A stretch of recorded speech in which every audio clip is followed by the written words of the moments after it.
Thank you very much. Despite the fact that all of the discussants and the presenters were very obedient, we only have 15 minutes left because we have to finish at 1 o'clock, so we will not be able to allow time for questions and answers. We will continue with another series of responses from the discussants and the panel. And then General Amos Yadlin will summarize. I would like to say that from my perspective, there are two clear messages were expressed here. One by the Ambassador Levitte, who you said what you said about the pressure that the international community can impose I can only say that I hope that will be the case. That is what is necessary at this point. I'm doubtful if that is possible, but it is clearly the only way, the only scenario that can work at this late stage. Professor Menashri, I think that your message is very important. The fact that that pressure can be placed upon Iran, and it is important that the commentators around the world hear your message. Those who are very familiar with Iran and are familiar with Iranian leadership, many commentators say exactly the opposite. They say that additional pressure on Iran will only cause Iran to fortify itself even more strongly within its position and eventually take drastic steps such as leaving the NPT and steps such as those. We saw last year that Iran suffered from very heavy sanctions and was willing to sit at the negotiations table after 18 months of not being willing to negotiate. It is clear, it is important to understand that Iran can be pressured. Then we will continue with another series of comments. Thank you very much. You said that you are a bit skeptical about my proposal to have a united international community through the 5 permanent members of the Security Council plus Germany. Well, I do think that we are really united in the negotiation. That's my experience, my personal experience in these negotiations. Now, it is true that when we imposed the strengthened sanctions, China didn't follow. And they are still buying oil, and we should try our best to convince them that if they want to do something, the first thing they should do is stop buying oil from Iran. And by the way, Saudi Arabia is ready to propose to compensate the loss.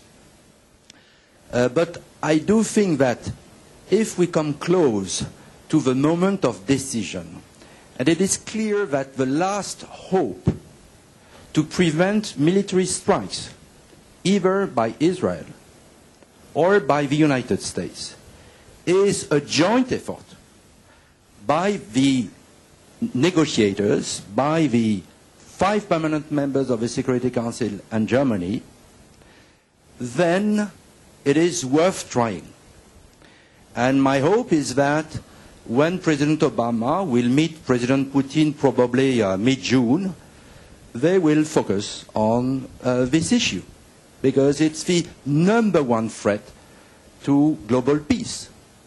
And when President Obama will meet President Xi Jinping, certainly they will have to address the same issue. Look, North Korea is the story of a big failure, because the international community, especially the US and China, were not united. So at least this time we are united during the negotiation. So let's stay together at the very crucial moment. And then my conviction is that if we are together to threaten, but really threaten, the Iranian leadership to bomb together, then frankly I don't see Khamenei saying, well, do it. I do think that he will say, okay, I got the message, let's decide and let's sign a reasonable deal.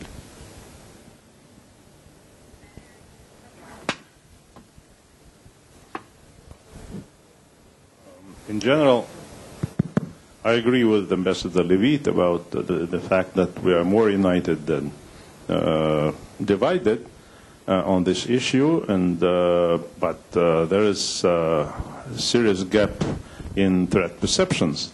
I mentioned it already, but I believe that also about the intentions of Iran. I think the Iranians are not suicidals; they are rational enough.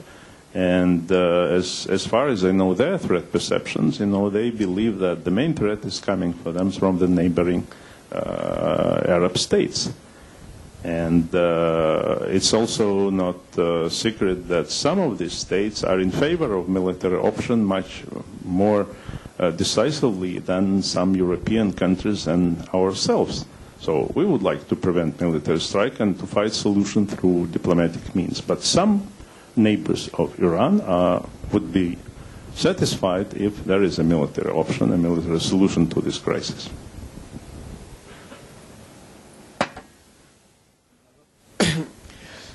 A word about Khamenei and elections. And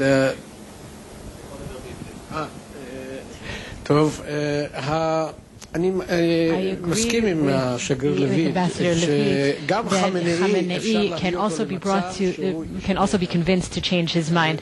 What I meant before was that it's harder for him than for Khamenei, so more increased pressure is needed to reach the situation in which he can be pressured. I did not see Iran. I have not yet seen Iran giving up on anything voluntarily. I see them over and over again. I can give a list of examples that when they saw that there was no example and that the price that they had to pay was too high, that was when they changed their mind. And maybe the best example of a similar situation is the war between Iraq and Iran. Khomeini said day after day, war until the last soldier, and then one day he was willing to sit down and negotiate. In regard to Israel, just another word about the internal Iranian considerations. There are elections. The change that will cause a change are not elections for presidents or not parliamentary elections, but is a change in ideology. These players also have a significant role. 4 years ago, after the presidential elections in Iran, Khamenei fought for the legitimacy of Ahmadinejad's leadership, and then he couldn't look him in the eye. Ahmadinejad has a history of changing leaders, but despite the fact that there's no legitimization, no one can say exactly what Ahmadinejad said before the elections in 2005, of what he said about the Holocaust. He didn't mention the Holocaust, and he didn't mention Israel. We're a convenient enemy. It's easy to tread upon us. We can be used for internal uses and for international uses. The elections there are not free. They're not democratic, and it is clear that the person who is elected is someone that will be accepted by the leadership. Iran has developed the art of electrical engineering. They engineer the results of the elections before they occur. So I don't expect democracy, but it is possible that the person who is elected will try to make changes. And a final word about Israel, and here I want to refer to the report written by the INSS that was mentioned also by the general before. I don't think that is in our nature. Maybe our nature is the wrong word, but it is not in our nature to sit quietly. When there is a problem, a real problem, we constantly talk about Iran. We have took the problem upon ourselves, and everyone thinks that Iran is an Israeli problem, and they say, go ahead and take care of it. If we don't talk about it, then they'll forget about it. So it's a very difficult dilemma for any Israeli prime minister, and we have to find a way to find the correct balance between both solutions. But I think that the amount of discussion about the Israeli possibility of attacking Iran has gone beyond every possible extent of Israeli interest. Everywhere I go around the world, I hear questions of when is Israel planning on attacking, and I wonder why they don't ask when is Saudi Arabia going to attack. I think that sitting in the rear in this case is our mission, but we must also make sure that the world does not forget that this is a threat. This is a threat to the region and beyond. I think that Iran is not under pressure. Maybe it was pressure. Maybe pressure can be applied in philosophical terms. But I think that not only was it not pressured, I think that Iran applied pressured the entire world to succumb over the years and give up on all of its red lines, all the red lines it has drawn. It has.